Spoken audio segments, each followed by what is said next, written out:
प्रत्येक पनीर सारखं नसतं। शुद्धतेची खात्री करूनच योग्य पनीर निवडा। गोकुळ मलाई पनीर हे शुद्ध दुधापासून तयार केलेले आहे, त्यामुळे त्यात नैसर्गिक दुधातील फॅट, प्रथिने आणि कॅल्शियम भरपूर प्रमाणात मिळते। काही पनीर वनस्पतीजन्य तेल, स्टार्च किंवा इतर घटकांपासून तयार केलेले असू शकते। म्हणून ग्राहक म्हणून जागरूक व्हा आणि पनीर घेताना गोकुळच मागा। शुद्धतेचा विश्वास, चवीचा आनंद। आजच घरी आणा गोकुळ मलाई पनीर। कोकणची कला असणाऱ्या दशावतार आणि दशावतारी कलावंतांची व्यथा, प्रलंबित मागण्या आणि प्रशासकीय अधिकाऱ्यांच्या दिरंगाईवरून आमदार निलेश राणेंनी सभागृहात आक्रमक होत लक्षवेधी मांडली। यावेळी दशावतार लोककलेच्या संवर्धनासाठी राज्य सरकारच्या वतीनं सांस्कृतिक कार्यमंत्री ॲडव्होकेट आशिष शेलार यांनी ऐतिहासिक घोषणा केली। दशावतार आणि अन्य 5 लोककलांसाठीचं अनुदान 2,22,00,000 रुपयांवरून 4,40,00,000 रुपये करण्याची घोषणा मंत्री आशिष शेलार यांनी केली। तसेच पालकमंत्री नितेश राणे यांनी देखील यापूर्वी बैठक घेत सिंधुरत्न योजनेतून आवश्यक निधी उपलब्ध करून देण्याचं जाहीर केलं होतं। कोकण 7 लाईव्हनं याबाबत वृत्त प्रसारित केल्यानंतर न्याय मिळाल्याचं सांगत दशावतार कलावंतांनी ऋण व्यक्त केलंय। कोकण 7 लाईव्हच्या प्रधान कार्यालयात भेट देत दशावतार कलावंतांनी ऋण व्यक्त केले। कोकण 7चे संपादक संचालक संजय ढवळीकर, मुख्य संपादक सागर चव्हाण, मुख्य प्रतिनिधी विनायक गावस यांना पुष्पगुच्छ देऊन त्यांचे आभार मानले।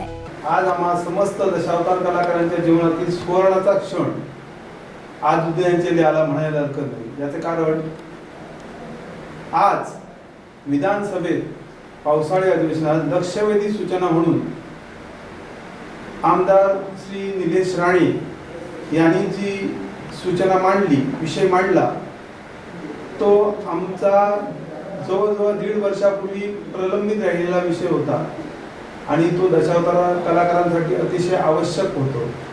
असा कळकळीचा विषय त्यांनी लक्षवेधी सूचनेत मांडला आणि सन्माननीय सांस्कृतिक मंत्री आशिषजी शेलार यांनी तेवढ्यात उत्स्फूर्तपणे प्रतिसाद देत ती समस्या आमची जवळजवळ दूर केली। त्याबद्दल निलेश राणे आमदार तसेच सांस्कृतिक मंत्री आशिषजी शेलार यांचे मी अध्यक्ष पारंपरिक दशावतार कलाकार मंच संघ त्यांचा अध्यक्ष पुरुषोत्तम मनोहर कोचरेकर त्रिवार आभार मानत आहे आणि असंच आपलं पाठबळ आमच्या पाठीशी राहू दे हीच अपेक्षा।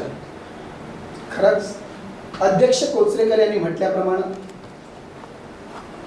निलेश साहेबांचं आमच्यावर आता एक ऋण झालेलं आहे, पण त्याचप्रमाणे आणखी एक ऋण आमच्यावर होणार आणि ते कुठलं तर याच कोकण 7च्या लाईव्हवरून आम्ही एक बातमी प्रसारित झाली होती।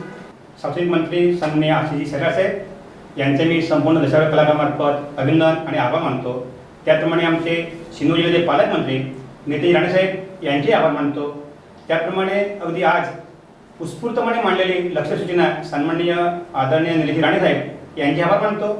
त्याचप्रमाणे ही चळवळ उभारत असताना सिंधुदुर्ग जिल्ह्यामध्ये सुमारे 2 ते 2.5 कलाकार आहेत आणि या कलाकारांचं नेतृत्व करत असताना एक 10 माणसं पुढे असतात, पण या 10 माणसांच्या बरोबर हजारो माणसं आहेत आणि त्या हजारो माणसांचं कर्तव्य करत असताना इतर बरीच मंडळी काम करतात, यांचा सुद्धा आम्ही आभार मानतो।